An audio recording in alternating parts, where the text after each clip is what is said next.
I think we're going to start.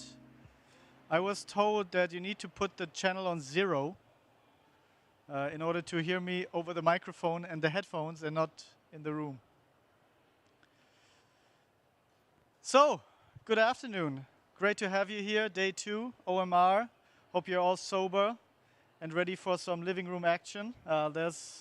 He's not that sober, good. Anyway, we've got some great stuff for you ahead.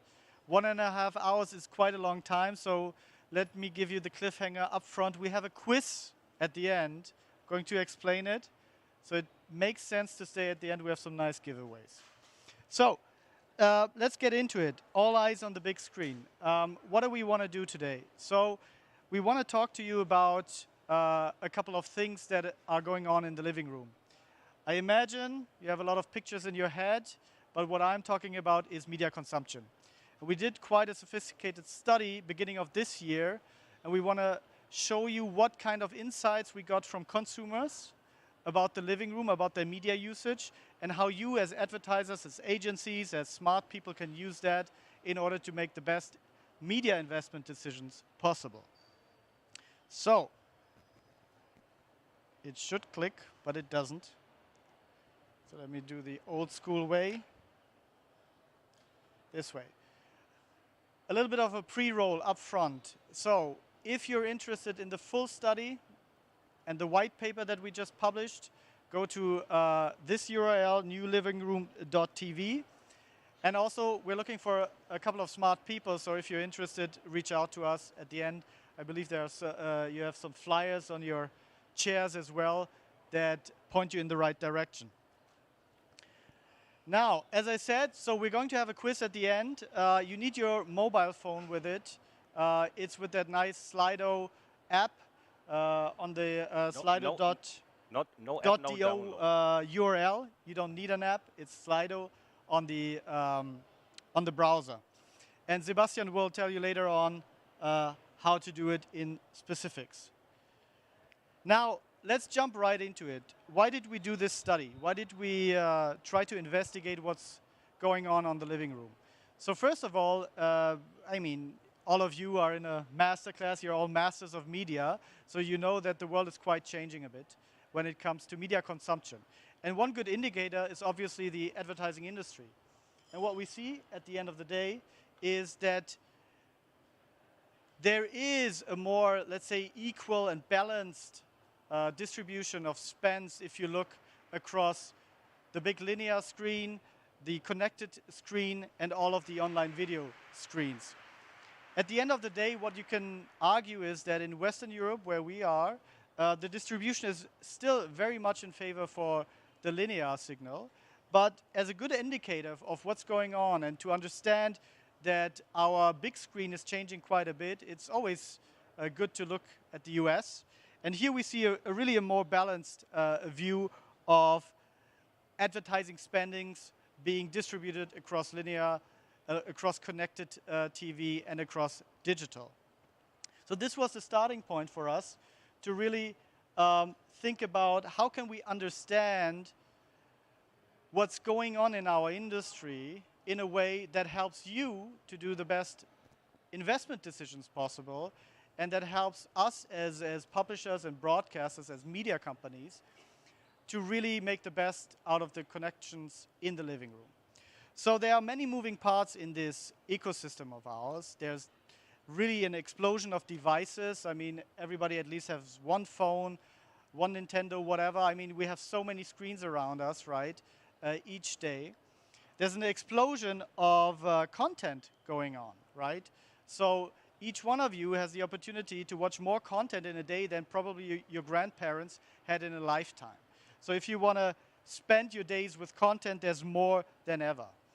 And finally, there's more opportunities for advertisers to tap into those new platforms and new connections in order to reach consumers, which is pretty fragmented, but there's more and more opportunities.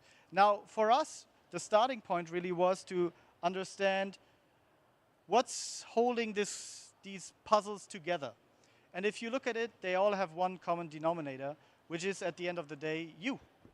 The consumer, the users, your media behavior is what drives this industry and what makes this industry puzzled about where to invest and how to reach you in your daily lives. So in this study, we really wanted to focus on the consumer, on the users, and try to find a way to grasp their media reality across Europe, and with that, the opportunities that arise for advertisers. So first of all, let's take a step back. We've just been out of a pretty crazy pandemic, and I think yesterday for everybody here was like, what the fuck is going on, right? 70,000 people in one place, is that even legal? But the fact of the matter is that this pandemic has, well, anyway, I'll try. This pandemic has really made us much more aware of our home. So if you look across Europe, as European consumers, they're spending a third of all of their disposable income on making their home more livable, furniture, devices, TV sets, whatever. So the home has really become, again, the central point for the families, for the living, right? And in that home, obviously, the living room is the gravitational center. And that's why we said, okay, we really want to have a close view on that space, on that living room. Because if you ask consumers, what does the living room mean to you, you get exactly that. We asked 8,500 consumers across Europe. It's the safe space, it's cozy, it's the place where I can relax, where I can have a good time and where I can enjoy. So actually, if you think about it, if you're from a media agency, if you're a media planner, it's the best situation in terms of getting in touch with that consumer. Because he's in a mood or she's in a mood that is really open to your messages.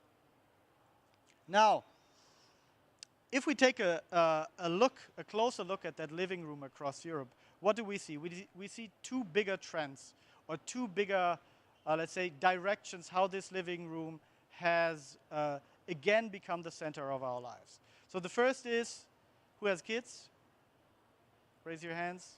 Yes, the living room is crazy, right? So whatever you do, it's happening in the living room. It's the family place to be.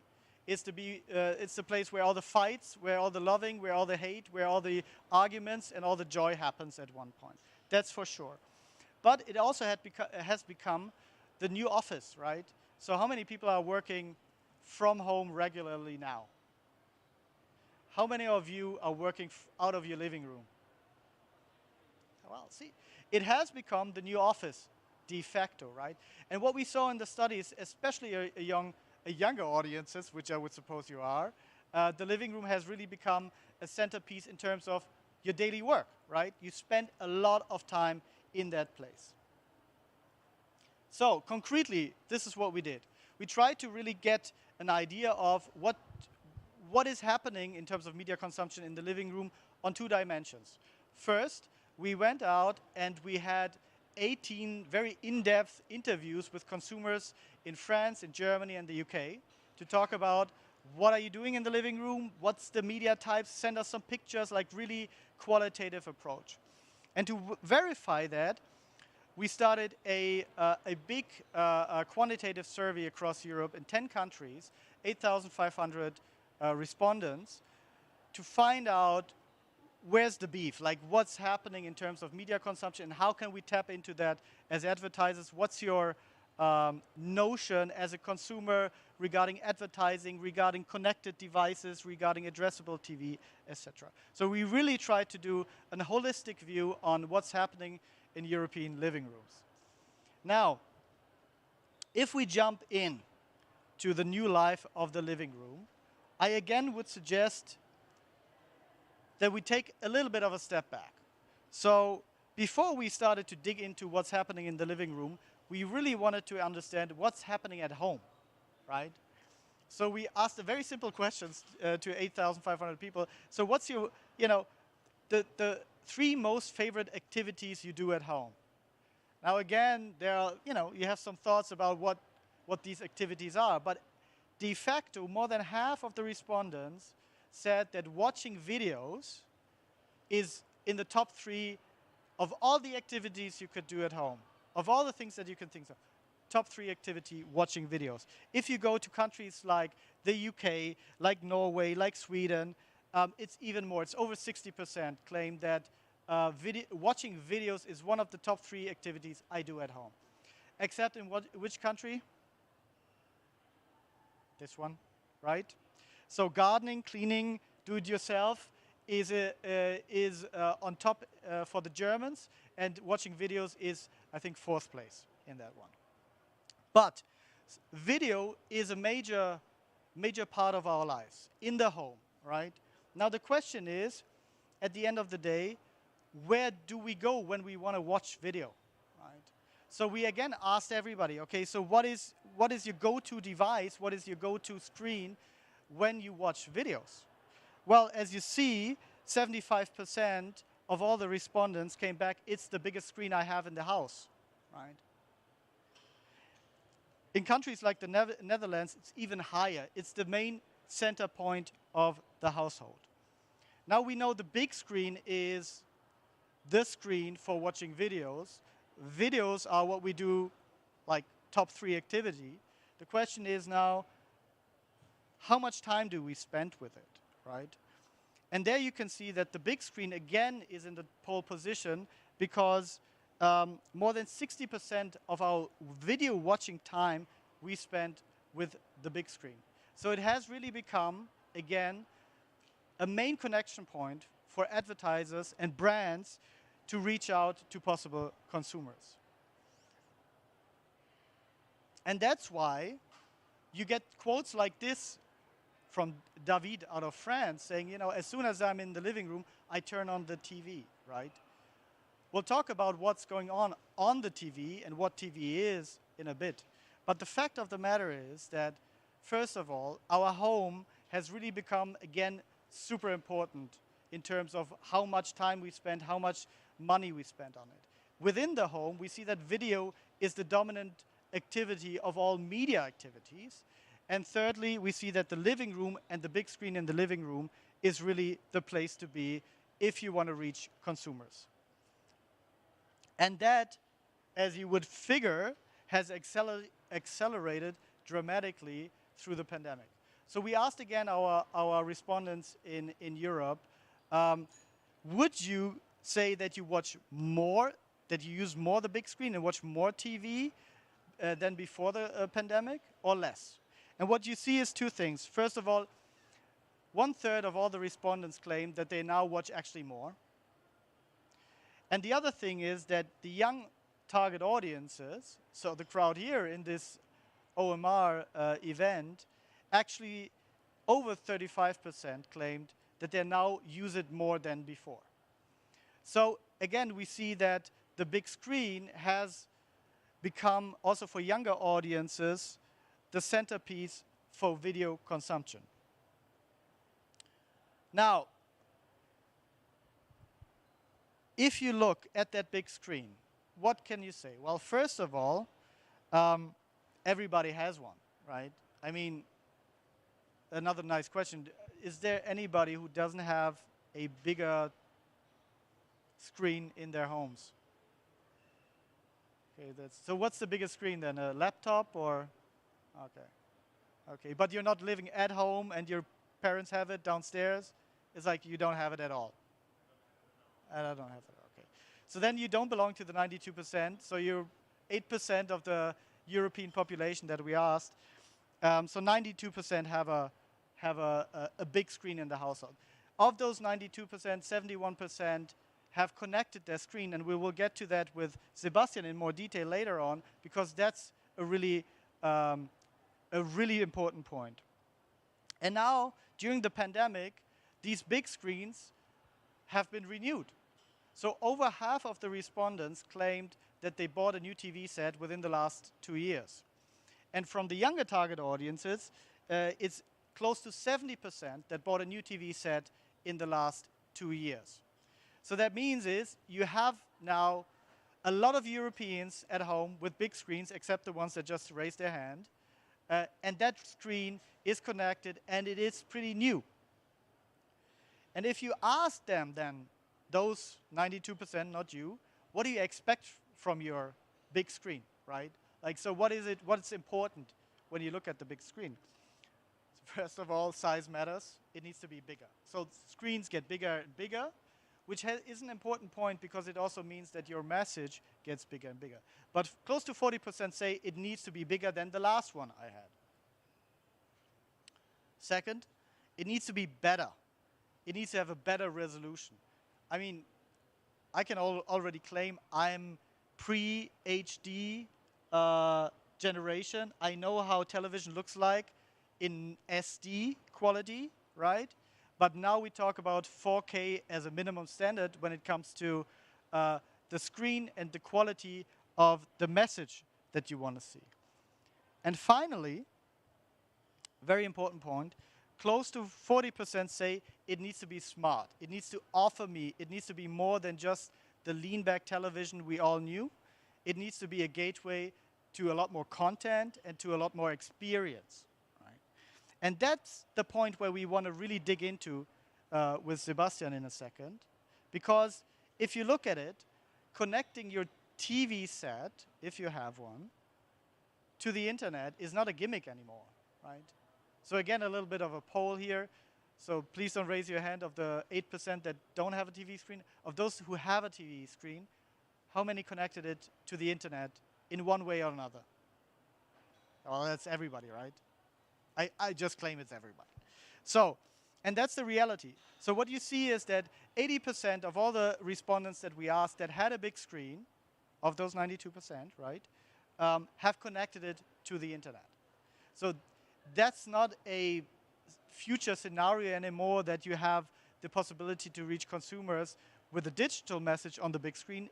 It is the reality already. About half, a little bit of a half, established the connection by using,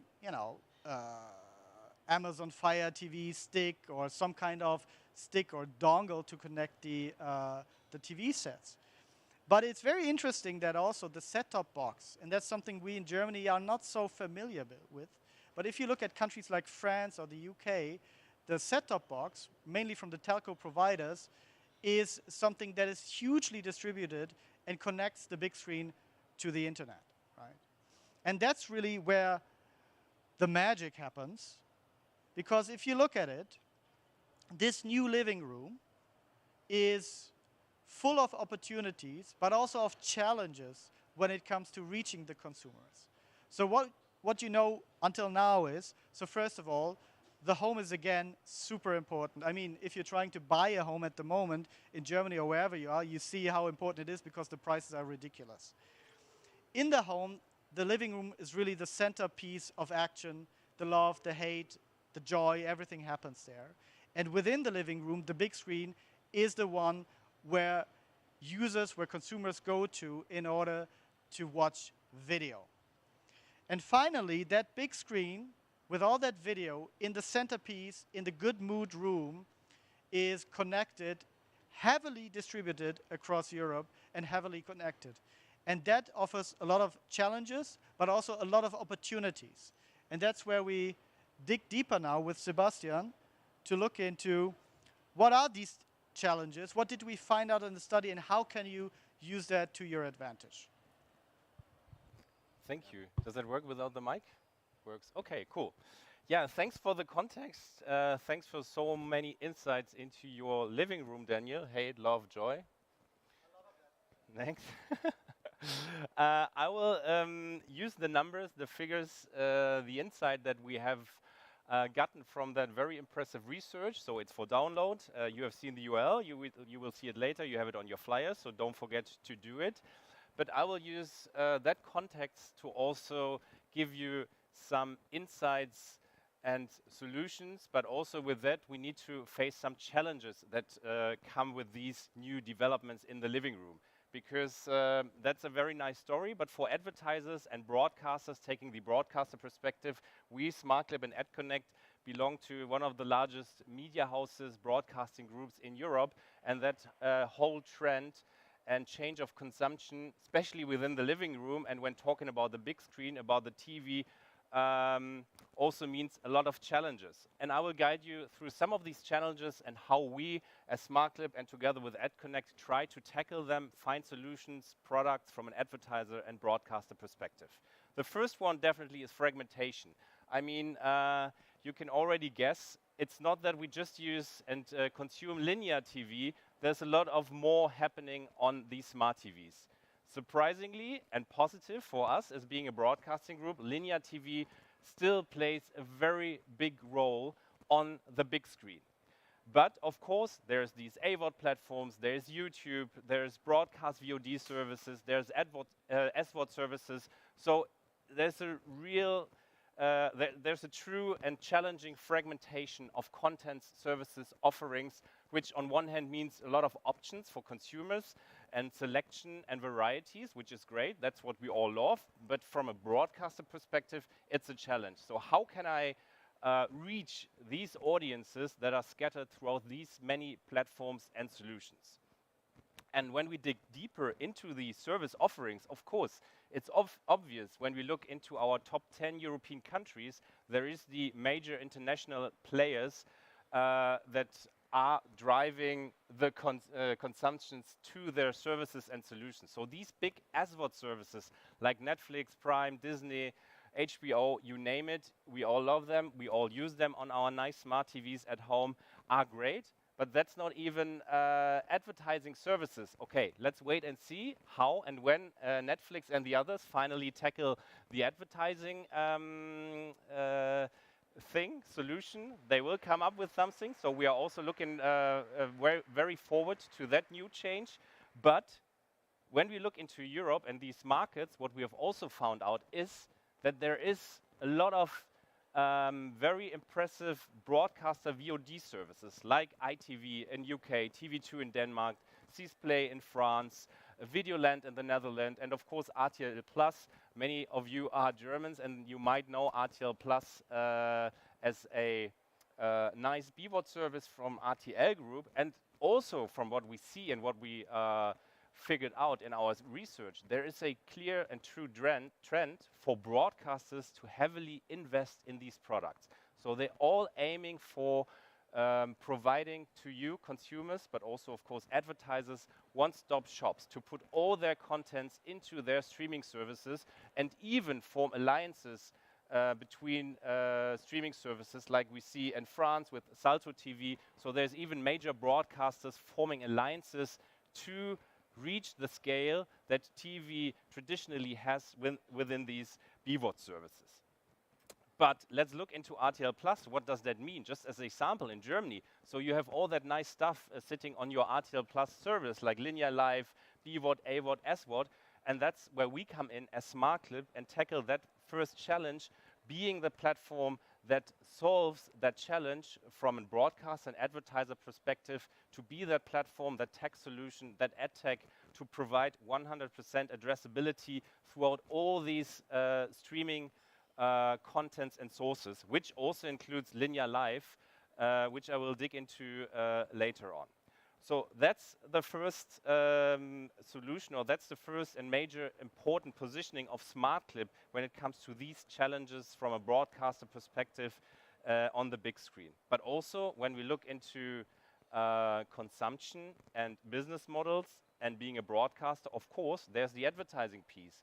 And that also leads us to the ad experience. How is advertising perceived on all these platforms? And of course, we all know, let's see us as consumers, there's also always some discussions about advertising. Do we like advertising, or do we perceive advertising as annoying? And we can face it.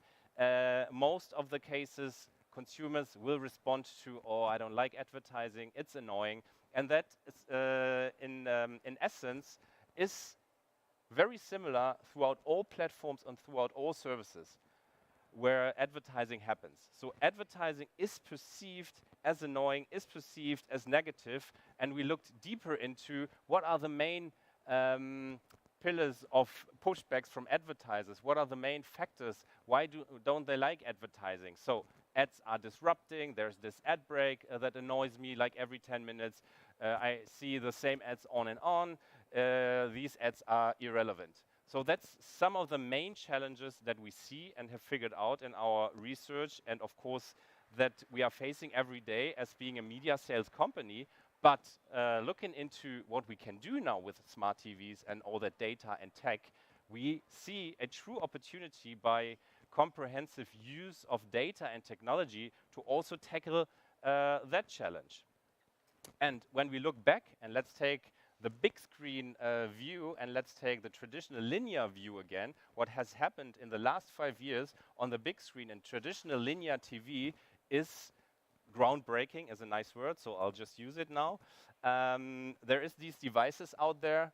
They are connected, as Daniel mentioned. They are all smart, and they even come with industry-wide standards like HBB TV. And on the other hand, broadcasters, we are heavily investing in technology and creating new solutions and new innovations to tackle this. And of course, many of you probably are advertisers, are looking for solutions, and you guys are pushing us and the supply to provide you with new opportunities. Give me addressability, give me these ATV ads everybody is looking for and asking for. And that's what we are doing and heavily investing in.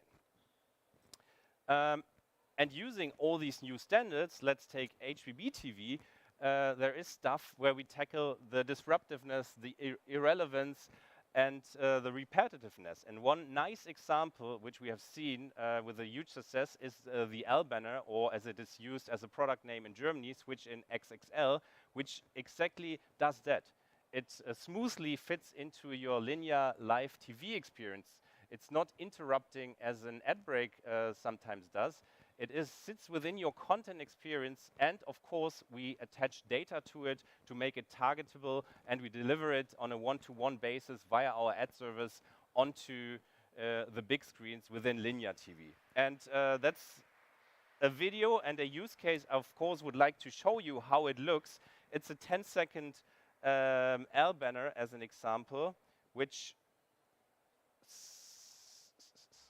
sits in the linear stream of TV, so you just watch TV, you switch back and forth, and then while you consume your content, we insert these kind of formats into the content stream, then they're going away and you're consuming your content. We are not overlaying any content, and of course we use targeting and data behind that. So very successful within the last 4 or 5 years. It's happening in Spain, France, Germany, Austria, and Italy, and many advertisers already make use of it. Just one nice sample what has happened in the last just 5 years. And of course, we also see that here in the room, there's more screens in the living room than just the big screen.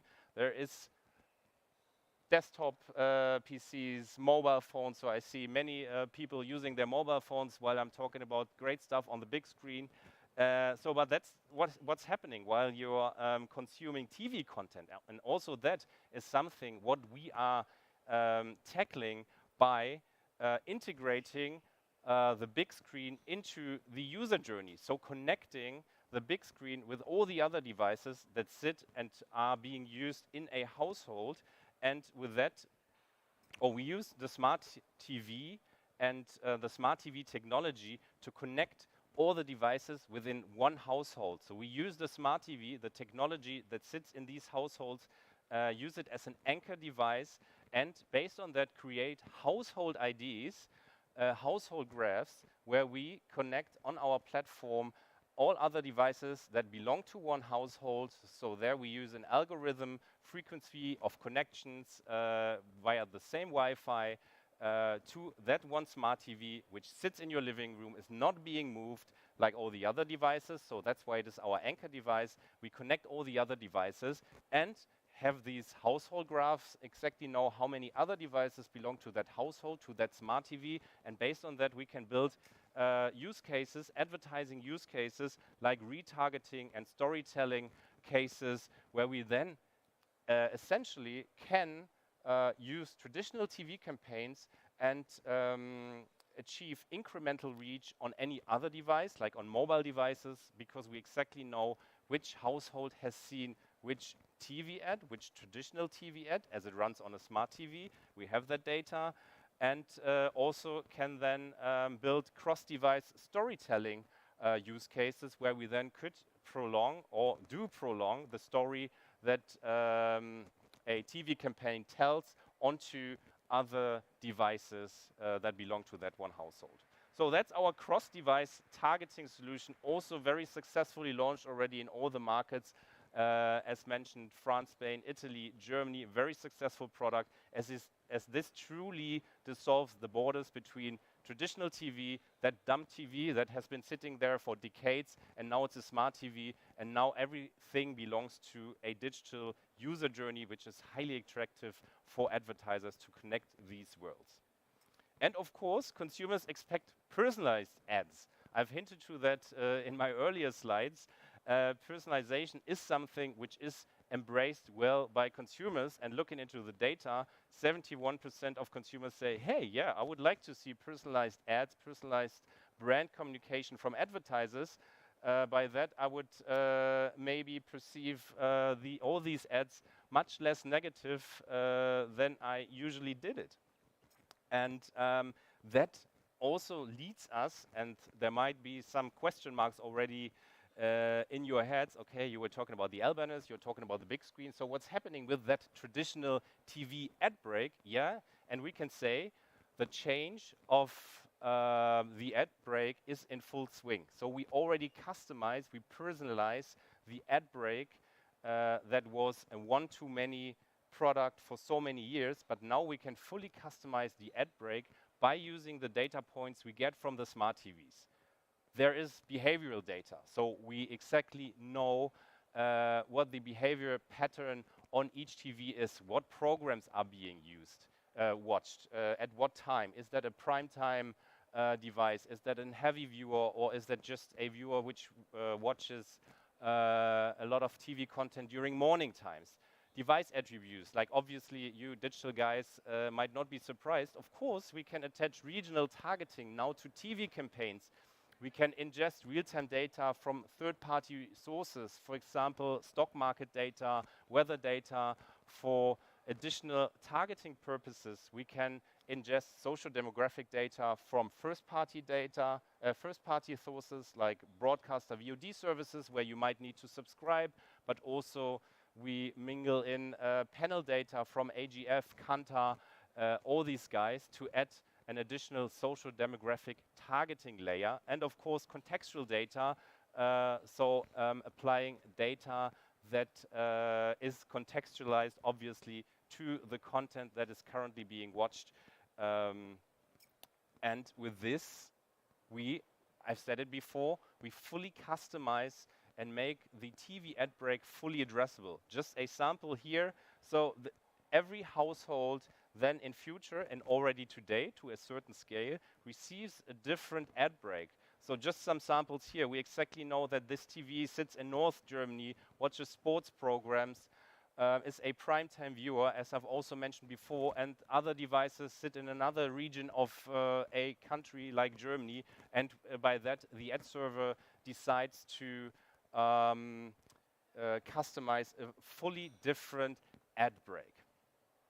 So that is obviously and probably something most of you, especially advertisers, are waiting for. When is that actually happening? When does the TV ads, as we know them for decades, become addressable? And we can say, yes, it's happening. It has already started actually even last year with first trials on RTL. It's happening now in Spain on Atresmedia through our technology. And with that, and with a, I wouldn't say summary, but with a statement saying and summarizing the slides I have just done, yes, TV advertising has entered into a new era and will be fully driven by digital tech in future. And that's what we stand for as AdConnect and smartclip, to really drive that change, to really be in the leading position to change the TV ad break and TV advertising business as it has been.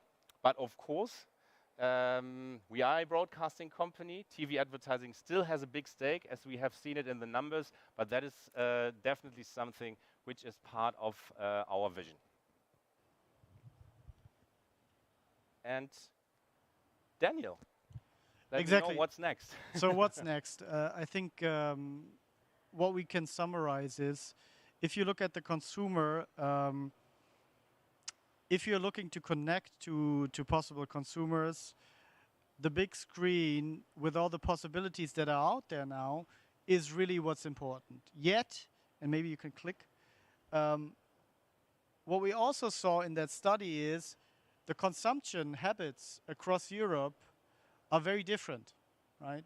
So if you're a big advertiser, if you're an agency trying to do a pan-European company, you have to take into consideration that there are different habits in all those countries. You have the live TV champions out of France, right, where the linear signal is really, and the live content dominant. You have our friends from the UK, where you see a platform like ITV Hub. I don't know if somebody knows, but this platform has 25 million subscribers, right? So they're really big. And then you see Spain, you see Italy, you see there are different habits across Europe. And that's why we, like from the broadcasting side or from the media company side, we took the decision to bring 3 companies together. Could you click? To form really a advertising sales house, a monetization sales house that holistically offers advertisers and agency access to the living room, whether it's through linear, whether it's through non-linear, OTT, BVOD, print even. And that was really the idea behind when we set out to bring these 3 companies, AdConnect, smartclip, and IMS together. But as this is a master class, right, we hope that you paid a little bit of attention, because now the idea is, so who's a football fan? Who's watching the game tonight? Right? Who doesn't have a way of watching the game tonight? I hope you know the answers, because we do have 1-year subscriptions for RTL Plus, all right? Including tonight's game, which I hope everybody watches. And so, oh yeah, well. Surprised, because I'm prepared for the match tonight. But we're not handing that out. No, that's mine. That's my personal. Okay. We're not, even if to somebody's get very quick and no. So RTL Plus subscriptions. Now the questions. You do the questions. Yes, I do the questions. So get your phones out, go on sly.do, type in the code for those who haven't done it yet, 661 4018. How many do we have? How many subscriptions? And type in your name. Ideally, first one, thanks. We have 5 subscriptions, yearly subscriptions for RTL Plus. All the greatest content you can have in Germany is on there. So 10% should get a subscription today. Yeah, there's a If chance I do it's the quite counting. big. Andreas Meyer, I'm sure he has a subscription. Maybe he's... Maybe another Andreas Meyer. Huh? Is Andreas Meyer in here? Maybe for those who are watching the live streams and will win, they don't get the prize. Only the room in here will get the prize. Why do you leave now? There's prizes. There's not only football on RTL Plus. Okay, we wait. We have Sissy now on RTL Plus. Sissy, Yes. football, Bachelor, football. Bachelorette. What else? Love Island. Love Island. My God. Who wouldn't miss that? So how does that work? You know. Okay, we have 39 participants and we have the first questions. I just get it started now, so I've never done it. It looks good so far. How many, and you have paid attention, European households own a smart TV? And now we see the numbers going up of answers, 13. Is something happening on your screen? Yeah, it's happening. It's counting. 31 answers. You see it on the top right corner. Okay.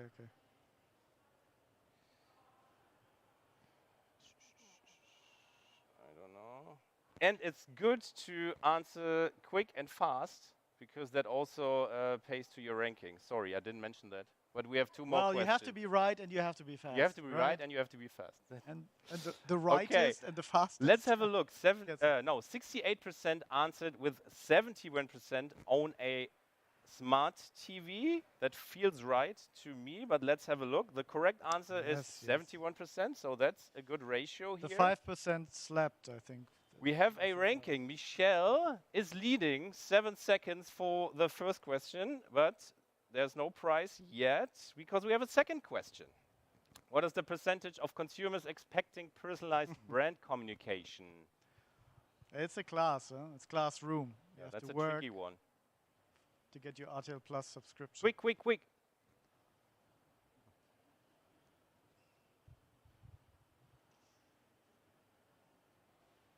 It's only 3 questions, so we are 36 people responded. 5, 4, 3. What's RTL Plus Premium Duo? I don't know. I think it's even the fancier subscription, not the basic one. 40, how do you read it? 47% answered 45%. And the correct answer is 71%. Sorry. Many people didn't really pay attention.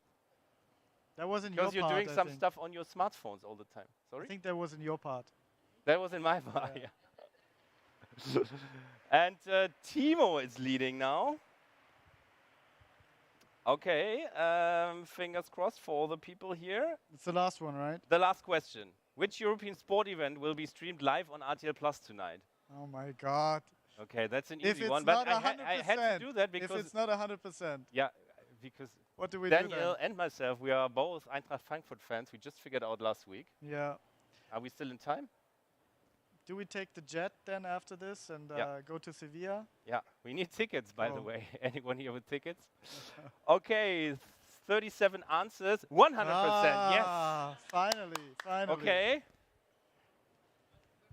So Timo is who's back. Timo? Who's Timo? And we have the prizes. You have the Timo? prizes? Yes, I have it. Should Okay. I? Yeah, you do it. You do it? Timo gets a full year subscription of Sissy and football. Here you go. Congratulations. Und ich verteile die Trostpreise. So who's Katja? Katja. Well. So Katja, are you promising us to watch the game tonight?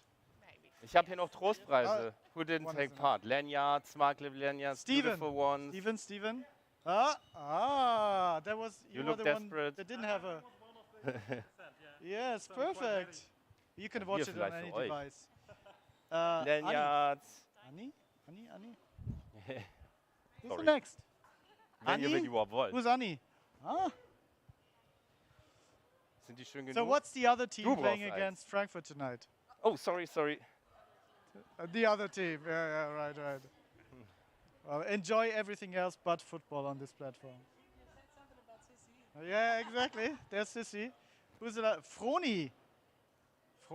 Congrats, Froni. Well, they're leaving because they didn't get one. I understand. Follow the Have fun instructions with that. on the voucher because there's something you can do wrong and yes, it should be easy. And the washing machine you buy with it is really good. Okay. So that was it for today, right? do we have questions? I mean, we have time. We can do questions. If somebody has questions, we can talk about football or Sissy or whatever. Any questions? I think. But you already got your prize. You're asking questions now. Somebody comes with a micro, I think, because we have that stream thing going on, so they understand you. I mean, we understand you, but technology and stuff. Ausmachen?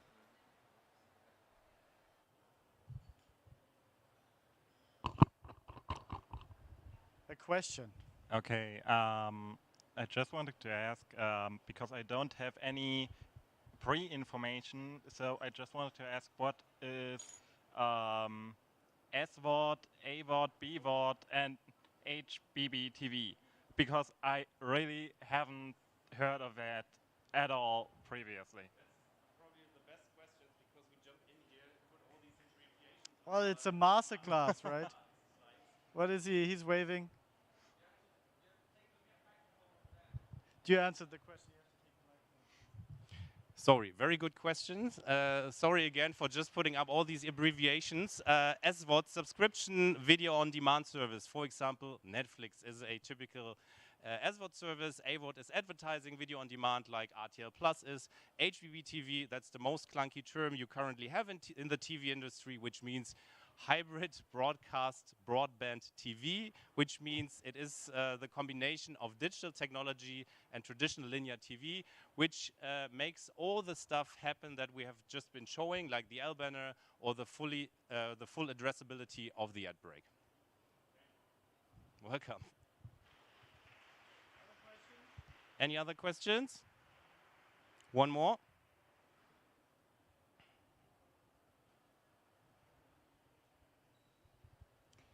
I have a question concerning the cross device. Sorry, speak. You say you base it on the Wi-Fi or the household, and do you take into account that there's more than one person?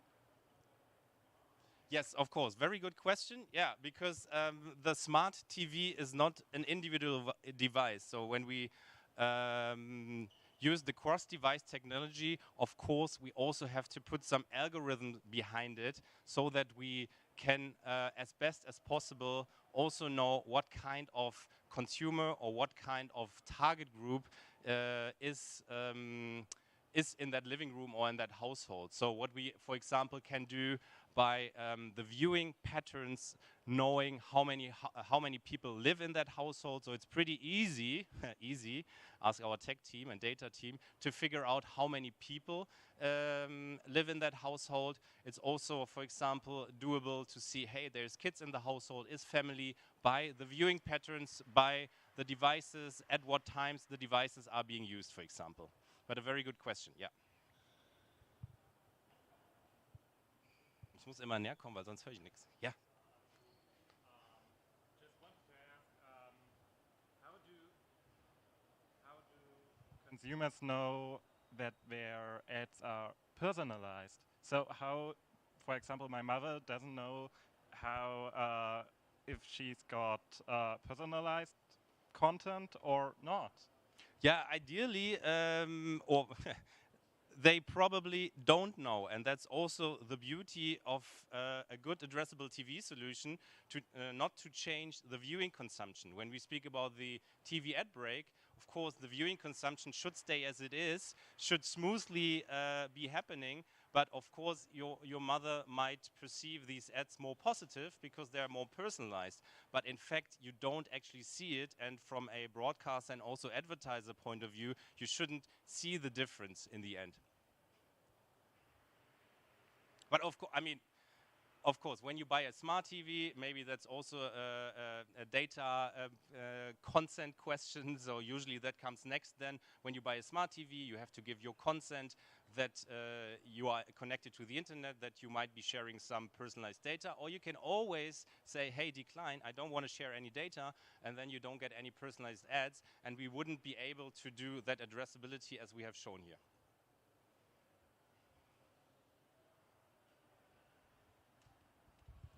Ja, das kann ich jetzt. Ja, aber das jetzt. Okay, is it me? Yeah, okay. Muss wieder näher kommen. Do you have any data about how many people consent to this, what you just said? Or Yeah, the consent rates on smart TV is actually very high. It's above 90% because of that fact. Users go to the media market, the retail shops, of that reason. They want to buy a smart TV, they want to use Netflix on their big screens in the living rooms. So they are pretty aware of the fact that there is some smart stuff happening and that your internet is connected, and you then give your consent. And also on the broadcast signal, when we mingle the broadcast and the digital signal via HbbTV, there's also high consent rates, because also here what we see, users don't make the difference anymore. Is that content traditional linear TV? Is that BVOD? Is that tablet consumption? You're pretty used to the fact that there's these, yeah, let's face it, annoying overlays that we have to put into the content consumption for legal reasons, and you just click OK and mostly give your consent. But also very important to add to this, we only collect data that is legally allowed. So we don't collect any personalized data. We can go down to regional level. We know where these TV devices sit, but also back to the point, do we know any personalized data on the TV? No, we don't, because you don't really type in your name before you use that TV. More questions? Yes? Thank you very much. With HbbTV being the classic reach driver for classic addressable linear TV, ATV Spot as well as Switch in, what do you think is the reach driver for addressable TV in the near and in the far future? Is it digital ad insertion, or what do you see there? Now I need to, 7-1 Media, nice. So we, kannst du die durchgeben? Dankeschön. Vielleicht kann sich jeder eins nehmen. Yeah, I mean, the reach driver will be the ad break from a product perspective, and that's where broadcasters are heavily investing into the fact and also the challenge that the scalability of the ad break is not by 100% yet. Because there's also a very sustainable and healthy traditional TV business behind it. So you have to take very careful steps to increase the reach of addressability within the ad breaks. But definitely, and that's why I've also put it on my slides as a vision, that's not my personal vision. That's also when you look, for example, into RTL Group yearly statements, there is clearly communicated the vision that the TV advertising business will be entering into a new era at a certain point of time, which means addressability. So everything is going into the direction. They're investing in companies, in tech, in products that will make that available. Your question will be, okay, when is that happening? Tomorrow, December 2024? It's happening, and you also know that from our colleagues from ProSieben, we are doing everything that allows, let's say, the business models to increase the share of addressable TV ads on TV.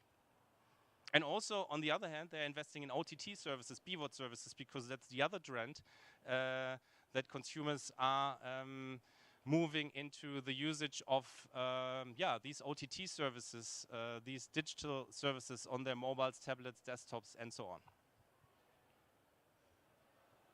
More questions? Okay. Da hören.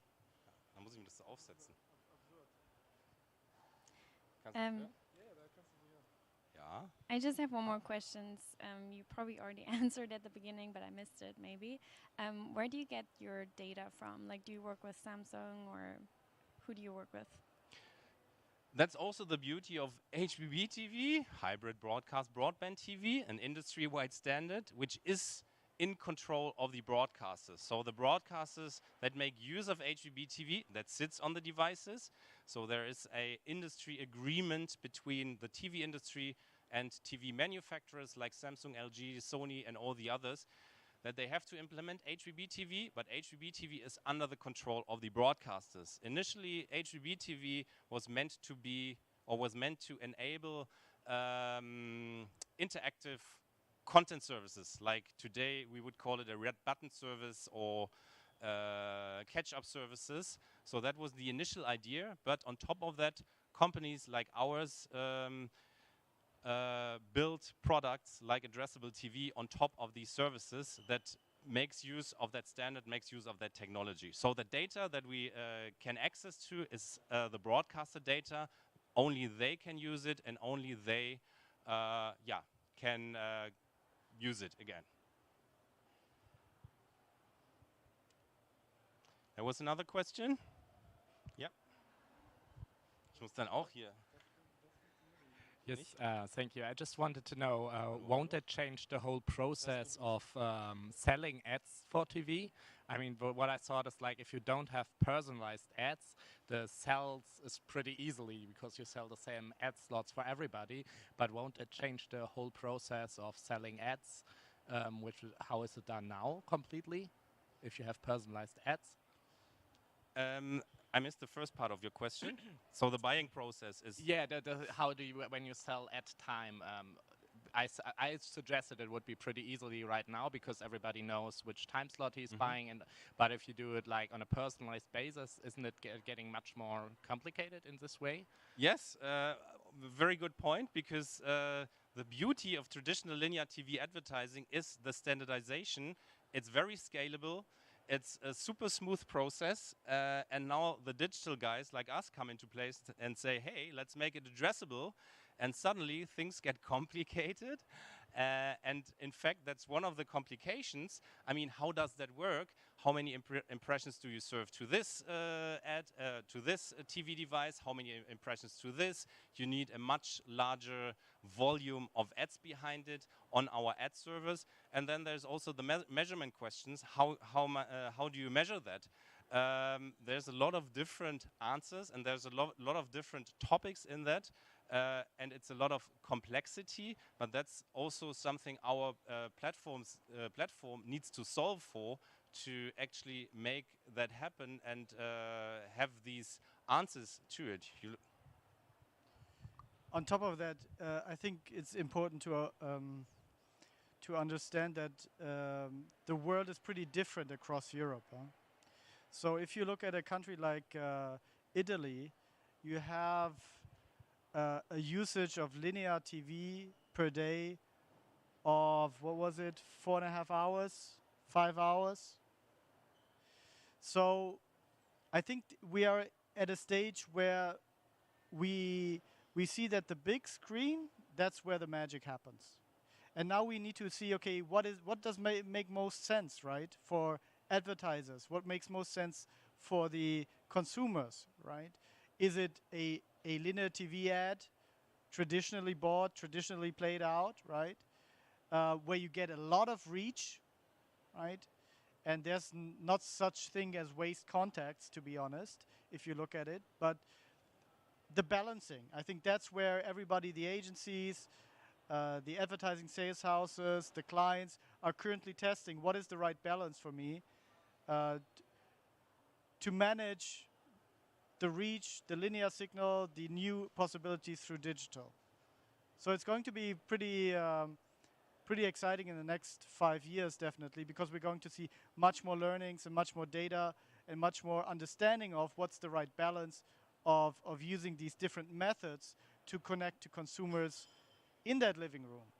But for us, I think in that study, the main point was really to see, okay, this place, this space is something that is everybody. If I ask you about your living room, right, or somebody else to describe your living room, instantly you have pictures in your head. Everybody has a relation to it. And that's really where we think advertisers can capture a lot more of these connections to consumers, right? Because that's the place where a lot of things, good things happen. And now you have these new possibilities beyond the linear signal to reach them in the living room. And that's really something that we saw across Europe that offers a lot of opportunities for advertisers and brands. Some more questions? Who wrote the meeting minutes of this class? The minutes, you know, like, isn't there one pupil always like writing the summary in the class? No, but do we have more questions, or there's one? Oh, now we have to figure out.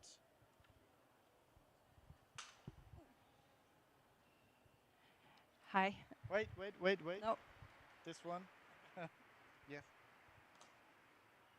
So, does it work? Yes. Okay. Sorry for my English. I hope you will understand me.